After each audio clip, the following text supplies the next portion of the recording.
లో భాగం కాదంటూ పీఓకే ప్రజలు వాళ్ళు చేస్తున్న నినాదాలు వాళ్ళు చేస్తున్న మాటలు ఒకసారి చూసి మీ దగ్గర वहाँ पर सीज फायर लाइन पे 0 पॉइंट पे तितली नोट हमारी खवातीन और हमारे बच्चे वहाँ धरना दे के बैठे हुए हैं। ये जो कहते हैं कि राशन जो है वो कश्मीरियों का राशन बंद करेंगे, मैं कहता हूँ हमें तुम्हारे राशन की जरूरत नहीं है, तुम्हें हमारी जरूरत है। थोड़ा ख्याल करो, थोड़ा ख्याल करो, तुम्हें हमारी जरूरत है। कहीं ऐसा न हो, कहीं ऐसा न हो कि बाकी रास्ते खुल जाएं और फिर तुम हमारी मिलते करो, हमारे तरले करो। कहीं ऐसा न हो, कहीं ऐसा न हो कि तजारती रास्ते फिर बाकी इख्तियार कर लिए जाएं। इसलिए गुजारिश ये है, हालात को नॉर्मल करने के लिए हुक्मरानों को ये अवाम की स्टेट है, यहाँ पर कोई मार्शल लॉ नहीं है, यहाँ पर कोई डिक्टेटर नहीं है। अगर कोई डिक्टेटर हो तो हम किसी डिक्टेटर को नहीं मानते। कश्मीर के अवाम किसी डिक्टेटर को कबूल नहीं करेंगे, किसी भी डिक्टेटर को कबूल नहीं करेंगे। इसलिए गुजारिश इनसे यही है, यही इनके साथ जो है वो हम जो है वो पुरअमन ज़बान में यही हम इनसे कहना चाहते हैं कि कश्मीर के लोग अब आपकी बैत नहीं करेंगे। कश्मीर के लोग जो है वो कश्मीरियों को, इनकी हालत अजीब है। मीडिया पे बैठते हैं, किसी ने वो बंदर के हाथ में माचिस दी थी, उसने सब चीजों को आग लगा दी थी। इन्होंने इनके हाथ में किसी ने मोबाइल दे दिया, ट्विटर दे दिया, जो उठता है कहता है कश्मीरी जो है वो पहले वफादारी करते हैं। कश्मीर पाकिस्तान का हिस्सा नहीं है, कश्मीर पाकिस्तान की रियासत का हिस्सा नहीं है। వాళ్ళు ఇక్కడ వాళ్ళ ఆందోళనకారులు కాశ్మీర్ పాకిస్తాన్లో భాగం కాదు, they made it very clear, కేటగిరికల్గా చెప్తున్నారు. చూసారు కదా సార్. సో ఇప్పుడు అలాంటి కాశ్మీర్ కోసం మళ్ళీ 370 పునరుద్ధరణ, 35A పునరుద్ధరణ అంటూ ఇతను రావటం వెనకాల పేకెట్ గారు అన్నట్టు ఆ స్ట్రాటజీ కూడా ఉండొచ్చు. ఒమర్ అబ్దుల్లాలో ఎక్కడో ఒక 10% 15% జాతీయ భావజాలం ఉన్న కారణంగా ఆయన ఒక హంజాగా రూపాంతరం చెంది దురందరగా మేనిఫెస్ట్ అవుతాడంటారా? అవకాశం ఉందా? ఒకటి డిఫరెన్స్ మీరు చూస్తే ఫారూక్ అబ్దుల్లాలోను దాని తర్వాత ఒమర్ అబ్దుల్లాను దేని మార్క్ డిఫరెన్స్ అండి. ఫారూక్ అబ్దుల్లా చాలా ఎరాటిక్ స్టేట్మెంట్స్ ఇస్తాడు, సో ఆయన నమ్మలేము. ఇన్ కాంట్రాస్ట్ ఒమర్ అబ్దుల్లా మీరు చూసారంటే he's consistently after elections and all he's been consistently making if not pro government but government వైపు మొగ్గు చూపిస్తున్న కమెంట్స్ ఇస్తూనే వచ్చారు. స్టార్టింగ్ ఫ్రమ్ ది ఈవీఎంస్, ఇది పబ్లిక్కి కనిపించట్లేదు అనుకుంటారా మీరు ఎలక్షన్, మనం ఎలక్షన్ గెలిచినప్పుడేమో ఈవీఎంస్ అనము, మనం గెలిచామంటాము, మిగతా టైం ఏమో ఈవీఎం అంటాము, లేకపోతే ఎలక్షన్ కమిషన్ అంటాము. ఈ సిల్లీ స్ట్రాటజీ ఇంక వదులుకోవాలి, మోడీని ఓడగొట్టాలంటే మనం ఈ సిల్లీ స్ట్రాటజీ వదులుకోవాలి. Elections are always free and fair, we should respect the people's mandate అని అక్కడ స్టేట్మెంట్ ఇచ్చినప్పటి నుంచి. దాని తర్వాత కూడా ఒకసారి అన్నాడు, కావాలంటే మోడీ అమిత్ షా నా లైఫ్ చాలా డిఫికల్ట్ చేసేవారు జమ్మూ అండ్ కాశ్మీర్లో, బట్ అది చేయకుండా వాళ్ళు మాకు ఫండ్స్ అలొకేషన్ కానీ, ఇన్ఫ్రాస్ట్రక్చరల్ ప్రయారిటీ కానీ, లేకపోతే ఫెసిలిటేషన్ ఆఫ్ టూరిజం కానీ, ఫెసిలిటేషన్ ఆఫ్ ఇండస్ట్రీ కానీ, ఫెసిలిటేషన్ ఆఫ్ ఎడ్యుకేషన్ కానీ చాలా ఈజీ చేశారు. So I'm happy with the progress of Jammu and Kashmir చాలా క్లియర్గా చెప్పాడు, which means he's in agreement with the government and he's in agreement with government policies and government is supporting him, which is good. ప్రతిపక్షం అయినా కూడా central ఆయన alliance join అవ్వక్కర్లేదు, but central government తోటి కలిసి పనిచేస్తూ స్టేట్కి బెనిఫిట్లో పనిచేస్తున్నాడు కాబట్టి that is the right model of working. రాజకీయ మతభేదాల నుండి కూడా వర్క్ చేస్తున్నట్టు it's right model of working. So Venkata Prasad గారు అన్న దానిలో పెద్ద తప్పేం లేదు. I think he's got a point there. So అది అక్కడ పక్కన పెడితే he has to also play balancing act. Kashmiri crowd ultimately వాళ్ళు అక్కడ ముస్లిమ్సే ఓట్ వేసేది, so he cannot go anti Muslim so long as entire voter is ముస్లిం. అక్కడ కంప్లీట్లీ ముస్లిం voters అక్కడ. సో ముస్లిం ఓటర్స్కి అగేన్స్ట్ వెళ్ళారంటే మీరు చూసారు లాస్ట్ ఎలక్షన్స్లో మహబూబాతో చేసినప్పుడు మహబూబాతో వాళ్ళు ప్యాక్ చేసుకుని కొన్నాళ్ళు గవర్నమెంట్ నడిపించినప్పుడు బీజేపీ క్లియర్గా ఏమైందంటే 2 పీసెస్లో అయిపోయింది ఆ జమ్మూ కాశ్మీర్ ఎలక్షన్. జమ్మూ రీజియన్లో మొత్తం బీజేపీ స్వీప్ చేసింది, కాశ్మీర్ రీజియన్లో మొత్తం మహబూబా ముఫ్తీ స్వీప్ చేసింది, విచ్ మీన్స్ ఇటువైపు హిందూ ఓట్ కన్సాలిడేషన్ అయింది, అటువైపు ఇస్లామిక్ ఓట్ వాళ్ళకి చేసుకున్నారు, వాళ్ళకి ఓట్ వేసుకున్నారు. That's common. Islamic vote always goes to Muslim candidates or Muslim pro Muslim parties. So ఇప్పటికి కూడా 95% of voters in the Kashmir valley, Doda Ramban అవన్నీ దాటామంటే they are all Muslims. So he has to play to that gallery అండి. So ఈ మిర్వాజ్ ఉమర్ ఫారూక్ని పిలవడం కూడా it is playing to that gallery only. So that is one part. Second aspect ఏంటంటే ఈ ఆజాద్ కాశ్మీర్ అని ఏదైతే అంటారో వాళ్ళు, పాకిస్తాన్ హెల్డ్ కాశ్మీర్, పిఓకే అని మనం అంటాం, పిఓజేకే పిఓకే అంటాం మనము. దానిలో డిసెంట్ అనేది చాలా ఏళ్ల నుంచి నడుస్తుందండి. ఈ కంపారిజన్ ఎప్పటి నుంచి స్టార్ట్ అయిందంటే, ద మూమెంట్ మనము ఆర్టికల్ 370 తీసాక ఏం చేసాము, టూరిజం, మీరు టూరిజం చూసారంటే 2019లో నుంచి ఇప్పటికీ టూరిజంలో there is almost 58% increase. 1 annual inflow of tourist Jammu and కాశ్మీర్లో 1.5 crores 1.6 crores ఇంచో 2025లో ఇన్ఫాక్ట్ మోర్ దెన్ 60-70% ఇంక్రీజ్ అండి. 2025-26 ఇయర్లో, ఫిజికల్ ఇయర్లో మీకు ఆల్మోస్ట్ 2.8 to 3 crores టూరిస్ట్ వచ్చారు. That is in spite of the Pahalgam attack. So మీకు ఆల్మోస్ట్ డబుల్ అయిపోయింది టూరిజం డబుల్ అయింది. టూరిజం డబుల్ అయిందంటే ఏంటి, ఎంప్లాయ్మెంట్ ఆపర్చునిటీస్ పెరిగాయి. దాని తర్వాత టూరిజం దేనిలోకి వెళ్తారు, ఈ షికారాస్ నడిపే వాళ్ళకి ఉపాధి దొరికింది, ఫుడ్ అవుట్లెట్స్కి ఉపాధి దొరికింది, ట్రాన్స్పోర్ట్ వాళ్ళకి ఉపాధి దొరికింది, లోకల్ టూరిస్ట్ గైడ్స్కి ఉపాధి దొరికింది. దాని తర్వాత ఏమైంది, సో ఆటోమేటికలీ ఏమైంది, పీపుల్ హ్యావ్ గాటన్ బిజీ అనమాట. And that is not being liked by ISI. So అది పిఓజేకేలో ఉన్న వాళ్ళు కూడా చూస్తున్నారు. అటువైపు ఉన్న వాళ్ళకి ఆపర్చునిటీ ఏంటి, మేము కాశ్మీరీసే, వాళ్ళు కాశ్మీరీసే, కల్చరల్లీ మేమందరం సేమే, వాళ్ళకన్నా ఆపర్చునిటీస్ ఏంటి, మాకు ఆపర్చునిటీస్ లేకపోవడం ఏంటి, ఎందుకు లేదని ఎవరిని కంపేర్ చేసుకొని చూసుకుంటారండి.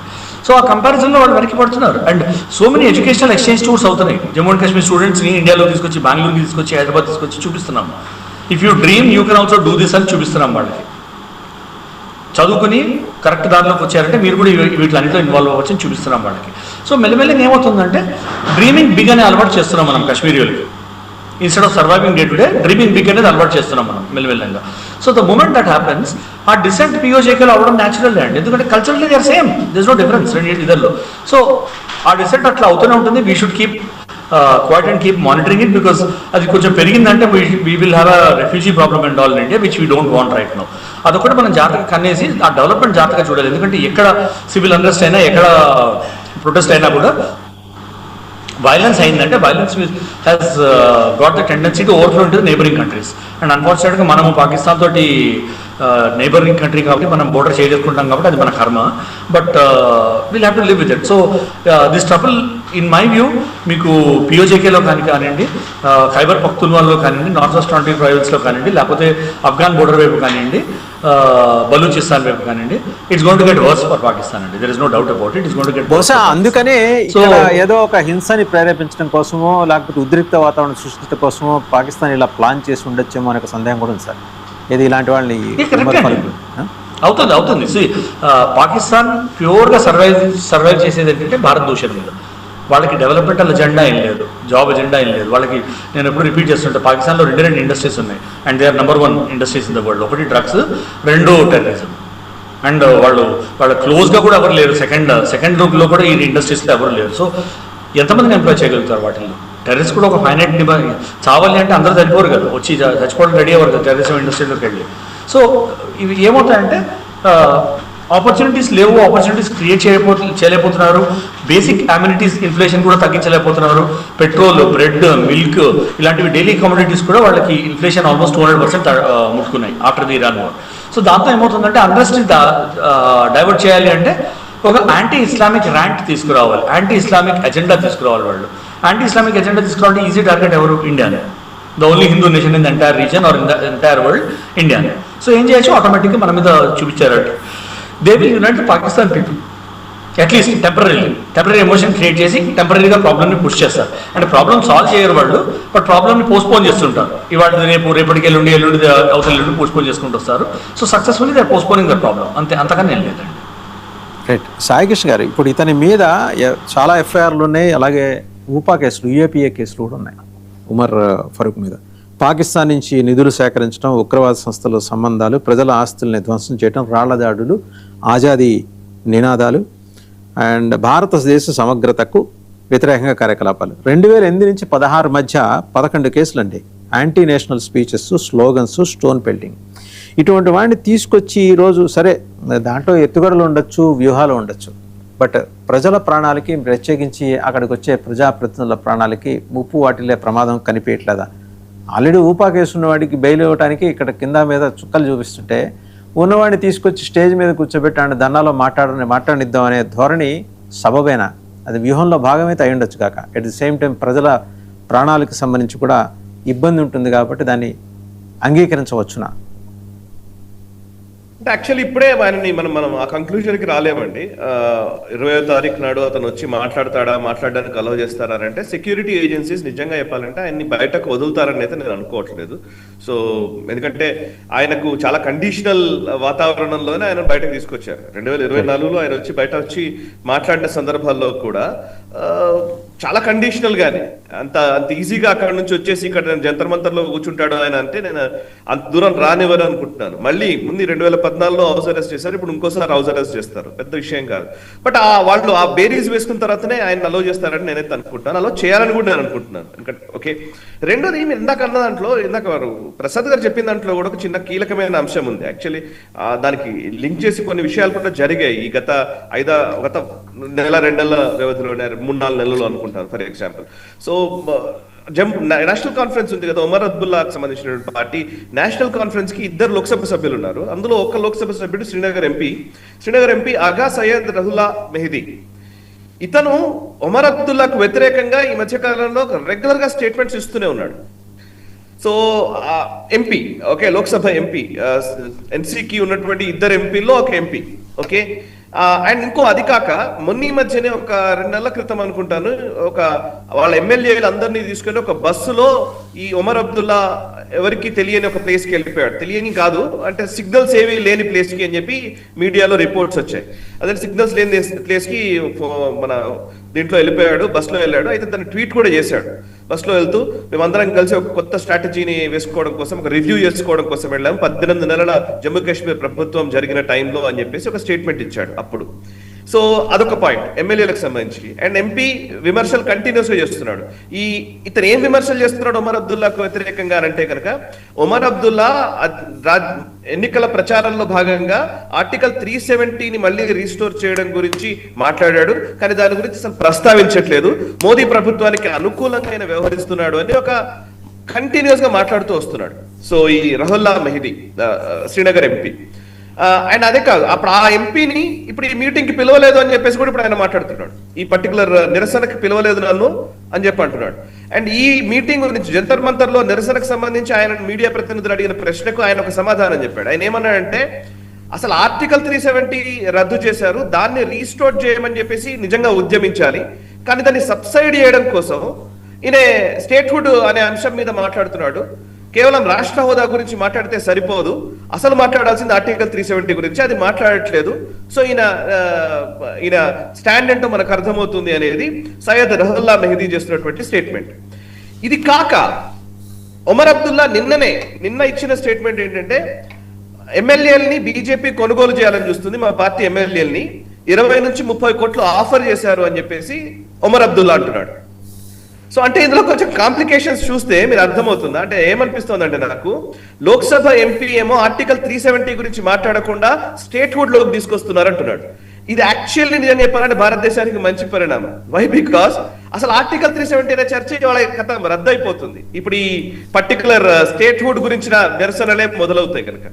సో స్టేట్హుడ్ వస్తే చాలు మాకు అనే ఒక భావన రావడం అనేది, ఆర్టికల్ 370 అనే ఒక మహమ్మారి గురించి ఎవడు మాట్లాడకపోవడం జమ్మూ కాశ్మీర్లో అనేది మంచి పరిణామం. ఓకే, సరే స్టేట్హుడ్ గురించి అనంటే ఎట్లాగూ బీజేపీ ప్రభుత్వం కూడా చెప్తూనే ఉంది, మేము రాష్ట్ర హోదా ఇవ్వడం మేము ఎట్లాగూ ఇస్తాము, కానీ కొంచెం పరిస్థితులన్నీ చక్కదిద్దిన తర్వాత మేము ఇస్తాము, అది పెద్ద విషయం కాదు, దానికి కొంచెం కరెక్ట్ సరైన సమయం చూసుకుని మేము ఇస్తామనే ప్రభుత్వ స్టాండ్ కూడా.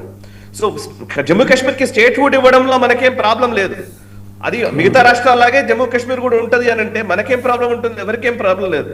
ఎప్పుడైతే ప్రత్యేక ప్రతిపత్తి, ఈ సపరేట్ ఒక నేషన్ అనే ఒక నేషన్హుడ్, లేదంటే మేము సపరేట్ ఉండేవాళ్ళము, మేము వేరు మీరు వేరు అనే ఒక భావన ఎప్పుడైతే ఉంటుందో అది అసలు సమస్య. సో దాన్ని తుడిచిపెట్టే ఒక ప్రయత్నం జరగడంలో భాగంగా ఇది జరుగుతుంది అనేది ఒకటి. సో నేను ఇందాక అన్నాను కదా, ఎంపీ చేస్తున్నటువంటి విమర్శల వైపు ఉన్నప్పుడు బీజేపీ మీద విమర్శలు చేస్తూ ఒమర్ అబ్దుల్లా మాట్లాడడం అనేది, ఆయనకు కూడా ఇప్పుడు ఏంటంటే ఒమర్ అబ్దుల్లా కూడా జమ్మూ కాశ్మీర్ లో ఫేస్ సేవింగ్ పని ఏదో ఒకటి చేయాలి ఆయన. ఎందుకంటే అక్కడ ఉన్నటువంటి జమ్మూ కాశ్మీర్ ప్రజలని కొంత సాటిస్ఫై చేస్తూ, వాళ్ళని కొంచెం పాసిఫై చేస్తూ చేసే ప్రయత్నం కూడా చేయాలి. ఎందుకంటే ఒమర్ అబ్దుల్లాకి కావాలని ఒక ఫ్రీ ప్యాసేజ్ ఇవ్వడం కోసం నువ్వే తీసుకో, అదేదో లీడ్ తీసుకొని ఇదేదో మాట్లాడు స్టేట్హుడ్ గురించి మేము ఇస్తాంలే అన్నట్టుగా ఏమైనా మేము చెప్పలేము, ఏమైనా జరుగుతుంది ఇక్కడ.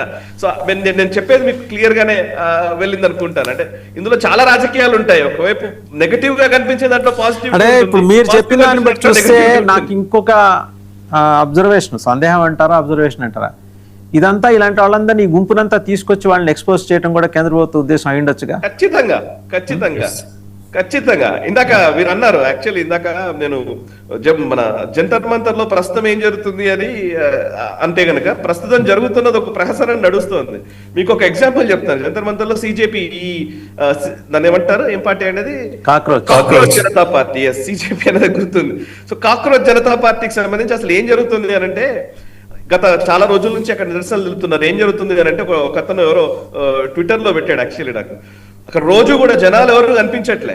జనాలు ఏ టైంలో ఎక్కువ మంది కనబడుతున్నారంటే చెప్తున్నాను, 7 AM in the morning 10 people ఉంటున్నారట, 10 మంది అట. 8 AM కి 100 మంది అవుతున్నారట, ఎందుకంటే బ్రేక్ఫాస్ట్ ఉంటుంది కాబట్టి. సో 12 PM 20 మంది అట, 1 PM 150 మంది లంచ్ ఉంటుంది కాబట్టి. So 3 PM 18 people, 4 PM 200 people, snacks ఉంటాయి, మంచి స్నాక్స్ పెడుతున్నారు అక్కడ. Okay, 7 PM 25 people, 8 PM 250 people, dinner చాలా బాగుంటుంది. సో ద పాయింట్ ఈస్, అక్కడ మీరు చూస్తే కూడా విజువల్స్ చూస్తే కూడా అర్థమవుతుంది ఏంటంటే, అక్కడ ఎవరో ఫ్రీగా ఫుడ్ పెడుతున్నాడు. ఒకతను ఎవరో వచ్చి, కొంతమంది ఎవరో ఫ్రీగా ఫుడ్ పెడుతూ ఉంటే ఆ పక్క నుంచి వేటోళ్ళు, అటు వేటోళ్ళు, ఇటు వేటోళ్ళు వచ్చి మంచిగా భోజనం చేసేసి, సో భోజనం కాగానే ఎవరి పర్వాలు చూసుకొని వెళ్ళిపోతున్నారు. సో ఈవెన్ అక్కడ సోనం వాంగ్చుక్ ఏదైతే ఆమరణ దీక్ష చేస్తున్నాడని చెప్తున్నాడు, సో ఆయన్నైతే డైరెక్ట్ గా మీరు భోజనాలు చేస్తున్నారు, మీరు కూడా నిరసనలు తెలిపాలని చెప్తున్న పరిస్థితి. ఆయనకి ఇప్పుడు ఎగ్జిట్ దొరకట్లే, ఎవరు ఆయన లేపట్లే. ఆయన ఫోర్స్ఫుల్ గా, మామూలు అయితే ఏం చేస్తారు ఎక్కడైనా కానీ, ఆమరణ దీక్ష చేస్తున్నారంటే ఫోర్స్ఫుల్ గా పోలీసు వస్తారు, తీసుకెళ్లిపోతారు, వాళ్ళతో చెప్పిస్తారు. చూసారా, నిమ్మరసం ఇచ్చి దీక్ష విరమింపజేస్తారండి. నిమ్మరసం ఇచ్చి దీక్ష విరమింపజేస్తారు. అప్పుడు కూడా వినకపోతే ఏముంది, సెలైన్లు పెట్టడము, తీసుకెళ్లి హాస్పిటల్లో జాయిన్ చేయడము, ఫోర్స్ఫుల్ గా విరమింపజేయడం చేస్తారు. ఇప్పుడు ఎవరు ఫోర్స్ఫుల్ గా చేయట్లేదు. చెయ్యి 5 రోజులు చేస్తావు దీక్ష అని వదిలేశారు. ఇప్పుడు సమస్య ఏంటంటే ఎలా బయటకు రావాలని చెప్పేసి ఆ సిజేపీ చూస్తుంది.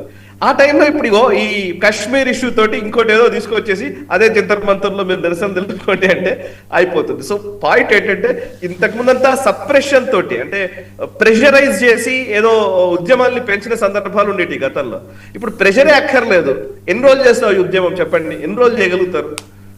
సో నిజంగా మీ దగ్గర పాయింట్ ఉంటే, మీరు చెప్పే మాటలో నిజం ఉంటే, నిజంగా ఆ ఉద్యమానికి సంబంధించినట్టే ఏదైతే కారణం ఉందో కారణంలో నిజాయితీ ఉంటే, అది నిజంగా ప్రజలకు సంబంధించింది అయితే, మీరు ఇట్లా ఇవన్నీ ప్లాన్ చేయాల్సిన అవసరం కూడా లేదు, ఆటోమేటిక్ గా వస్తుంది. కానీ కావాలని ప్లాన్డ్ గా ఒకటి ఏదో అన్రెస్ట్ క్రియేట్ చేయాలనుకుంటే ఇట్లాగే ఫెయిల్ అవుతాయి. రైట్. ఇందాక మీరు చెప్తున్నారు కదా ఈ తన గురించి, వాళ్ళ ఎంపీ, శ్రీనగర్ ఎంపీ సయ్యద్ రుహుల్లా మెహదీ, వాళ్ళ ఫాదర్ ఆయన ఒక క్లరిక్ అండి. రూట్స్ అక్కడి నుంచి వచ్చినాయి. అంటే అతని వాదన కొంచెం డిఫరెంట్గా ఉంది. అంటే వాళ్ళ ఫాదరు ఒక హార్డ్ కోర్ ముల్లా, క్లరిక్, ఆయన రూట్స్ నుంచి ఈయన వచ్చాడు. సో అందుకని ఒమర్ అబ్దుల్లా అంటే ఆయన 5 స్టార్ సీఎం కదా ఆయన. సో ఆయన కొంత లిబరల్ థాట్ ప్రాసెస్లో ఉంటాడేమో, లేకపోతే రాజకీయ అవసరాలు ఆయన అలా ఉంచుతాయేమో. సో ఆ పాసిబిలిటీని కూడా మనం రూల్ అవుట్ చేయడానికి లేదు. పేకేట్ ప్రసాద్ గారు, సో ఇప్పుడు ఇందాక మీరు చెప్పిన అంశంతో కొంత అక్కడ జరుగుతున్న డెవలప్మెంట్స్ కొంత సిమిలర్గా ఉంటున్నాయి. వీళ్ళందరినీ గుంపునంతా తీసుకొచ్చి ఎక్స్పోజ్ చేసి వీళ్ళందరినీ దేశద్రోహుల జాబితాలో చూపించేట, వాడు ఒక్కడొచ్చి అక్కడ కూర్చుంటే కడివేడి పాలలో ఒక్క విషం చుక్కలాగా పర్వేజ్ ఉమర్ ఫారూక్ వచ్చి కూర్చున్నాడు అనుకోండి, పాలు కాస్తారు, అక్కడ ఏం పాలు లేవు. పోనీ కాసేపు అనుకుందాం పోనీ వాళ్ళు ఏదో పాలు తెచ్చారు అనుకుందాం. ఆ పాలలో ఇంత చిన్న విషం చుక్క చాలుగా. ఇప్పుడు రేపు ఎక్కడికి వెళ్ళినా అఖిలేష్ యాదవ్ కూడా అనుమానంగా చూస్తాను. నువ్వు ఉమర్ ఫారూక్తో కూర్చున్నావు కదా, ఆ రోజు 20వ తారీఖు మధ్యాహ్నం 3:30కి నువ్వు కలిసి భోజనం చేసావు కదా, ఇవి ఫోటోలు అని చెప్పి చూపించి ఈ హెరాస్మెంట్ మొదలవుతుంది సోషల్ మీడియాలో. దానికి వాళ్ళు సిద్ధపడి వస్తారా? ఆ సిద్ధపడి వచ్చే వాళ్ళు ఇద్దరే కనిపిస్తున్నారు నాకు, మమతా బెనర్జీను అరవింద్ కేజ్రీవాల్. వాళ్ళు ఎలాగూ ఇంకా ఏం లేదు కాబట్టి ఏదో ఒక రకమైన ప్రచారం కావాలని కోరుకుని వచ్చేవాళ్ళు వాళ్ళిద్దరే కనిపిస్తున్నారు. ఐ డౌట్ స్టాలిన్ వస్తారనే దాని మీద నాకు డౌట్ ఉంది. ఈవెన్ ఓవైసీ కూడా రాకపోవచ్చేమో అని. ఓవైసీ ఏంటంటే ఆయన ముచ్చటంతా చార్మినార్ చుట్టూ నడిపించుకుంటాడు, కానీ ఇలాంటి అంశాల్లో తలదూర్చి మళ్ళీ తల బొప్పికెట్టించుకునే ప్రయత్నం ఆయన చేస్తాడని నేను అనుకోవట్లేదు. ఎందుకు ఎంతో కొంత విజ్ఞతతో వ్యవహరించేవాడు. పైగా ఆయన కూడా ఒమర్ అబ్దుల్లా మాదిరి బీజేపీతో సత్సంబంధాలు నేర్పుతున్నాడనే అపోహో, అపనమ్మకమో, విశ్వాసమో ఉంది జనాలకి. సో వీళ్ళిద్దరూ మాయావతి ఉందో లేదో తెలియదు, మరి ఆవిడ వచ్చినా కూడా ఇట్ మేక్స్ నో డిఫరెన్స్ అనుకుంటున్నా. అంటే ఇక్కడ ఓవైసీ గారిని చూస్తే అండి, ఆయన ఢిల్లీ వెళ్ళాడు, ఆయన ఇక్కడే ఉండి ఈ SIR పనులు ఏవైతే ఉంటాయో అవన్నీ పక్కాగా వాళ్ళు చేసుకుంటారండి. ఎందుకంటే వాళ్ళకి ఇమీడియట్ గా ఏంటంటే చాలా ముఖ్యమైనది GHMC ఎలక్షన్స్, దాని తర్వాత UP ఎలక్షన్స్ కాబట్టి ఆయన అక్కడికి వెళ్ళి చేసేది ఏమి ఉండదు కాబట్టి ఆయన వెళ్ళాడు. అయితే ఇక్కడ మనం ఇంకోటి చూసుకోవాల్సింది ఏంటంటే ఉమర్ అబ్దుల్లాకి ముఖ్యంగా వ్యతిరేకత అంతర్గతంగా మొదలవుతోంది, జమ్మూ కాశ్మీర్లో మొదలవుతోంది. ఎందుకంటే ఈ రషీద్ ఇంజనీర్ అనే వ్యక్తి బరాముల్లా నుంచి ఈయనకి అగేన్స్ట్ గా కంటెస్ట్ చేసి గెలిచాడు కూడా. సో ఆయన ఇప్పుడు ప్రస్తుతం జైల్లో ఉన్నాడు. సో అక్కడుండే ఓటర్స్ షిఫ్ట్ కాకుండా వాళ్ళు ఈయన కోర్ ఓటర్ బేస్ ని మళ్ళీ ఈయన వైపు మళ్ళీ మరల్చుకునే ప్రయత్నంలో ఇదొకటిగా చూడొచ్చండి. ఎందుకంటే చాలా మంది చూడండి, మీరు రీజనల్ పార్టీస్ ఎప్పుడు నెరేటివ్ని ఎలా తీసుకెళ్లాలని చూస్తారంటే స్టేట్ వర్సెస్ సెంటర్ అని చూపించే ప్రయత్నాలు చేస్తూ ఉంటారు. ఆ ధోరణిలో మనము ఉమర్ అబ్దుల్లాది ఒకటి చూడొచ్చు. ఇంకొకటి చాలా తక్కువ చర్చించుకునే అంశం ఏంటంటే వాజ్పేయి గారి హయాంలో 2004లో వాజ్పేయి గారు ఒక స్టేట్మెంట్ ఇచ్చారు, అబ్ గోలీసే నై బోలీసే హోగా అనేది ఒక స్టేట్మెంట్ ఇచ్చారు వారు. ఆ టైంలో హురియత్ కాన్ఫరెన్స్ లో వాళ్ళని ఎంగేజ్ చేసిన ఫస్ట్ లీడర్ ఎవరైతే ఉన్నారో వారు కూడా మిర్వైస్ ఉమరేనండి. సో అందుగురించి ఆ బ్యాక్ ఛానల్ డిస్కషన్స్ అవన్నీ మిర్వైస్ ఉమర్తో ఉన్నాయి. ఆయన ఎంత దేశ వ్యతిరేక ధోరణి ఉన్నప్పటికీ కూడా ఆ డిస్కషన్స్ మాత్రం ఎప్పుడు ఉన్నాయన్నమాట. అయితే ఇంకొకటి, ఇది ఎన్డీఏ గవర్నమెంట్ బీజేపీకి కూడా విన్ విన్ సిచ్యువేషన్. ఎందుకని చెప్తున్నామంటే యాక్చువల్లీ క్యాబినెట్ ఎక్స్పాన్షన్ ఆగిపోయింది. ఇప్పుడు బాగా మనకి ఊహాగానాలు వచ్చేసాయి మీడియాలో, అన్ని చోట్ల వీళ్ళు చేంజెస్ అవుతారు ఇవని. ముఖ్యంగా వచ్చిన సరికి ఏమైందంటే ధర్మేంద్ర ప్రధాన్ గారిని వేరే మంత్రిత్వ శాఖకి మారుస్తారు, లేకపోతే వారిని పార్టీకి ఏమైనా అప్పచెప్పుతారు అనేది వచ్చింది. కానీ ఎప్పుడైతే వీళ్ళు ధర్మేంద్ర ప్రధాన్ మీదనే పట్టుబట్టారో ఇమీడియట్ గా చేస్తే వాళ్ళ క్రెడిట్ వస్తుందని ఈ ప్రక్రియను డిలే చేస్తూ వచ్చారు. సో ఎప్పుడైతే వీళ్ళు జంతర్ మంతర్లు వీళ్ళు మొదలు పెడతారో, ఈ సోనం వాంగ్చుక్ ఈ కాక్రోజులకి హిట్ కొట్టి వాళ్ళ పక్క జరిపేస్తారో, సో అప్పుడు వీళ్ళకి ఇంకా లివరేజ్ వస్తుంది. అంటే మీరు చూడండి, NDA first term are second term 2 years completion అయిన తర్వాత యూపీ ఎలక్షన్స్ కంటే ముందు సెంట్రల్ గవర్నమెంట్ లో క్యాబినెట్ ఎక్స్పాన్షన్ లో మార్పులు చేర్పులు చేస్తూ వచ్చారు. అలాగే చాలా మంది ఈ మధ్య టీఎంసీ ఎంపీలు లేకపోతే శివసేన ఎంపీలు కూడా రావడం జరిగింది. సో మనము ఈ క్యాబినెట్ ఎక్స్పాన్షన్ అనేది కూడా ఇంకొక కోణంగా చూడాలండి. సో అది డెఫినెట్లీ అది అవుతుంది. ఒకటంటారా, మొత్తం కాశ్మీర్ని జమ్మూ కాశ్మీర్ ప్రాంతాన్ని ఏకీకరణ చేసేది మాత్రం అవుతుంది. మనము టూరిజం కానివ్వండి, ఈవెన్ క్రికెట్ వాటిలలో కూడా చాలా మంది IPLలో వాటిలో కూడా పాల్పంచుకుంటున్నారు. అక్కడ ఇంకా దేశానికి వ్యతిరేక ధోరణి అనేది తగ్గుతూ వస్తుంది అక్కడ. సో అందుగురించి ఇవన్నీ మనం చూస్తూ ఉంటే అండి ఇది ఒక మంచి పరిణామంగానే చూడొచ్చు. మనకు అఫ్ కోర్స్ మీడియాలో వచ్చే నెరేటివ్లు అవంతా యాంటీ వాళ్ళని ఎలా చేశారు ఉంటుంది. కానీ దాంట్లో అంతర్గతంగా ఏంటంటే మోదీ గారి ప్రభుత్వం గొప్పతనం ఏంటంటే ఏ సమస్యనైనా అవకాశంగా మార్చుకుంటారు.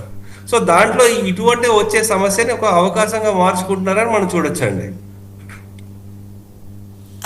రైట్. అలాగే పేగేటి గారు మొన్న మళ్ళీ ఒమర్ అబ్దుల్లా మాట్లాడుతూ ఒక చోట హజరత్బాల్లో మాట్లాడుతూ మా ఎమ్మెల్యేను కొనుగోలు చేయడానికి మా ప్రభుత్వాన్ని కూల్చడానికి బీజేపీ చేయని ప్రయత్నం లేదు, అల్లా సాక్షిగా చెబుతున్నా, జమ్మూకు చెందిన మా ఎమ్మెల్యే ఒకరు నాకు ఈ విషయం చెప్పారు, బీజేపీతో కలిసి పనిచేస్తే ఒక్కో ఫిరాయింపు చేయించినందుకు గాను 20 to 30 crores మంత్రి పదవి, నేషనల్ కాన్ఫరెన్స్ విడిపోవాలి, రాష్ట్ర హోదా పునరుద్ధరణ కల్పిస్తామని సుప్రీంకోర్టు న్యాయవాది అయిన ఒక బీజేపీ నాయకుడు ఆయనకు ఆశ చూపించారట.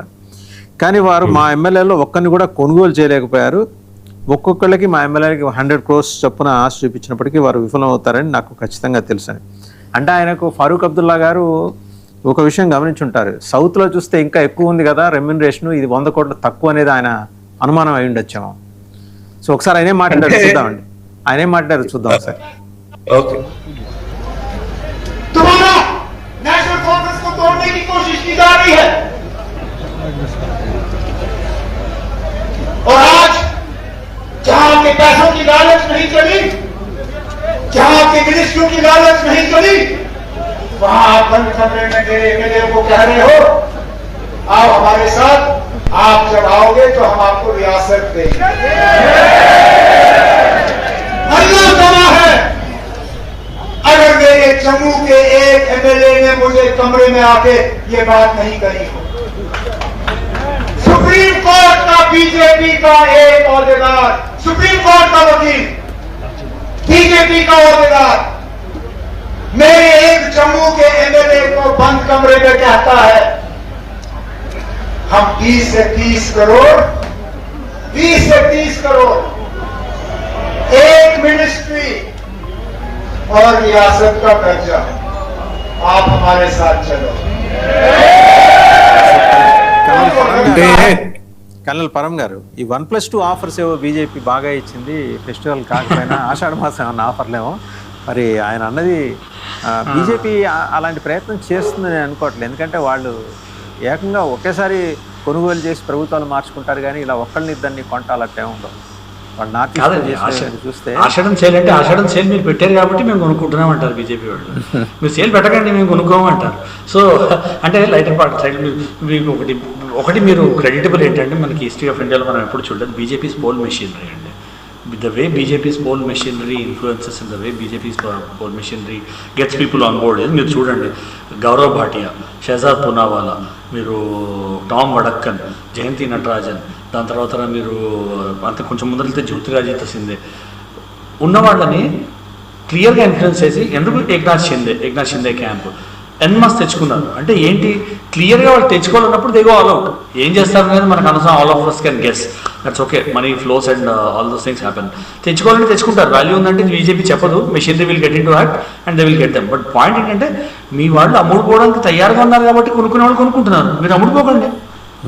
సో ఇదివరకు కూడా అయినాయి కదా, క్యాష్ ఫర్ ఓట్ స్కామ్ ఇవన్నీ అయినాయి కదా, 1994-95లో కూడా అయినాయి. పార్లమెంట్లో ఎవరెవరికి పైసలు ఇవ్వాలో అవన్నీ కూడా జరిగినాయి. సో ఇది ఇండియన్ భారత రాజకీయాల్లోనూ పార్లమెంటరీ హిస్టరీలో పెద్ద కొత్త విషయం ఏం కాదు. ఇప్పుడు బీజేపీ కొనుక్కుంటుందంటే పవర్లో ఉన్న ప్రతి గవర్నమెంట్ చేసే పనే అండి ఇది. బట్ పాయింట్ ఏంటంటే వాళ్ళకు ఒక భయం పట్టుకుంది, అపోజిషన్ని ఫినిష్ చేసేస్తారు, ఎందుకంటే ఆ ఉమెన్స్ బిల్ రానివ్వలేదు కదా వీళ్ళందరూ కలిసి. డిలిమిటేషన్ ఒకటి ఉమెన్స్ బిల్ రాలేదని 2/3 మెజారిటీ కోసం బీజేపీ వెళ్తుంది. And there's no doubt 2/3 majority కోసం వెళ్తుంది బీజేపీ, వాళ్ళ సపోర్ట్ కోసం వాళ్ళ కోసం. ఇప్పుడు వీళ్ళని టీఎంసీ విరుగుతుంది, టీఎంసీ వాళ్ళు కొందరు వెళ్ళి జాయిన్ అయ్యారంటే ఇంకా క్లోజ్ అయిపోతారు 363 ఫిగర్కి. 362 ఫిగర్, 363 ఫిగర్, 362 కావాలన్నమాట గవర్నమెంట్కి పార్లమెంట్లో.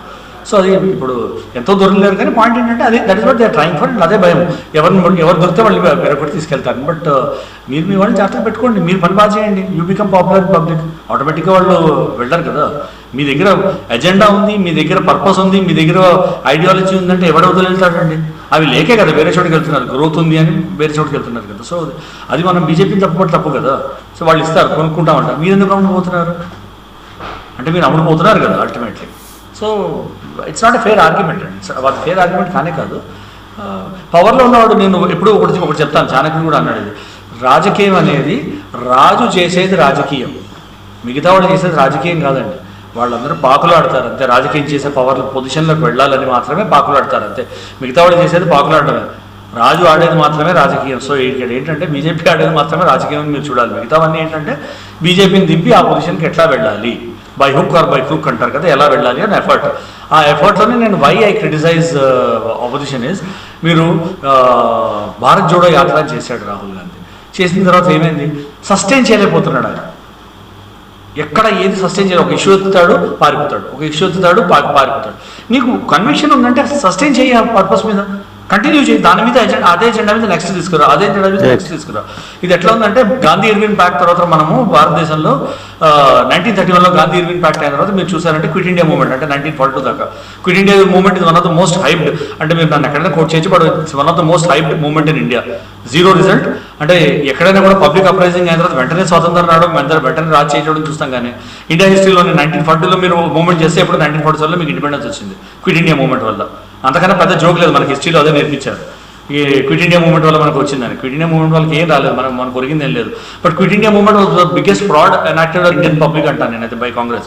సో 1931లో గాంధీ ఇర్విన్ ప్యాక్ట్ తర్వాత మనం ఏం చేసాము, చిన్న చితగా 100 మంది 2 మంది డెమాన్స్ట్రేట్ చేయడము, చిన్న వాళ్ళు. మీరు 19 ఎందుకు కాంగ్రెస్ ఫార్మేషన్, ఎల్ఎన్ ఆక్టేవియన్ హ్యూమ్ కాంగ్రెస్ పార్టీ పెట్టినప్పటి నుంచి మీరు చూపించండి, బ్రిటిష్ గవర్నమెంట్ కాంగ్రెస్ పార్టీలోంచి పెద్దవాళ్ళని jail, proper jail, Aga Khan palace తీసుకెళ్లి బ్యాడ్మింటన్ కోర్టు, వాలీబాల్ కోర్టు, రాసుకోవడానికి పెన్ను, ప్రతిరోజు న్యూస్ పేపర్, పడుకునే గదిలో ఫ్యాన్, పడుకునే గదిలో ఫ్యాన్, లైట్, పబ్లిక్తో ఇంటరాక్ట్ చేసేదానికి టైం ఇవ్వడానికి జైలు అనండి నేను.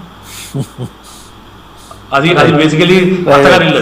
అది అత్తగారింటికి తీసుకెళ్లి పెట్టేవారు మన కాంగ్రెస్ లీడర్స్. ఎవరైతే గాంధీని నెహ్రూ తీసుకెళ్లి ఆగాఖాన్ ప్యాలెస్ లో పెట్టి, ఒక్కసారి గాంధీ నెహ్రూ గారిని జైల్లో పెడితే మోతీలాల్ నెహ్రూ వెళ్ళి పిటిషన్ ఇచ్చారు, మా కొడుకు భరించలేకపోతున్నాడు, వారం నుంచి జైల్లో ఉన్నాడు, చేయండి అంటే తర్వాత తీసుకెళ్ళి ఆయన ఆగాఖాన్ ప్యాలెస్ లో పెట్టారు. సో దాన్ని జైలు అన్నాడు. But show me one Congress leader was actually gone to jail అండి. సో ఇవన్నీ చెప్పుకోవడానికి, కథలు చెప్పుకోవడానికి history once again is written by the Victor.